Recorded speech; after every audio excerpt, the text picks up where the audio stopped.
Aval, can you pass on the pen? చూసారా, మేనర్సే లేదు. సాక్షి అంది, చూశారా అసలు మేనర్సే లేదు.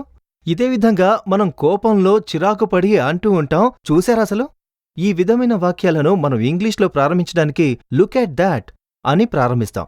Look at that, he doesn't have any manners.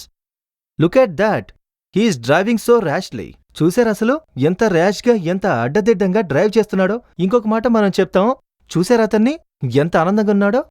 ఒకవేళ ఆ వ్యక్తి మన దగ్గర లేకపోయినా వాళ్ళ గురించి మాట్లాడుతున్నప్పుడు అతన్ని చూశారా ఎంత ఆనందంగా ఉన్నాడో. ఇలాంటి వాక్యాలను మనం ప్రారంభిస్తాం లుక్ ఎట్ హిమ్ ఒకవేళ అబ్బాయి గురించి చెప్పాలంటే, లుక్ ఎట్ హర్ ఒకవేళ ఆ అమ్మాయి గురించి చెప్పాలంటే, look at him, he is so happy. చూశారా అతన్ని ఎంత ఆనందంగా ఉన్నాడో. లేదంటే look at her, she is so successful. ఆమెను చూశారా ఎంత సక్సెస్ఫుల్గా ఉందో. ఇంకొక విషయం మనం అంటుంటాం, ఎవరైనా తయారయ్యి మన ముందుకొచ్చినప్పుడు, బాగా ముస్తాబయ్యి వచ్చినప్పుడు అప్పుడంటాం, అదిరింది, నిన్ను చూస్తుంటే పార్టీకి రెడీ అయినట్టున్నాం. ఇలాంటి వాక్యాలను మనం ప్రారంభిస్తాం లుక్ ఎట్ యూ, ఈ విధంగా చెప్తాం, look at you, ready for the party.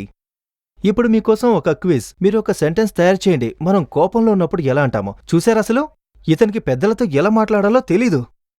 నాకు కామెంట్స్లో తెలియజేయండి. విజయం సాధించాలంటే మీరు ఫాలో అవ్వాలి అవ్వాలని.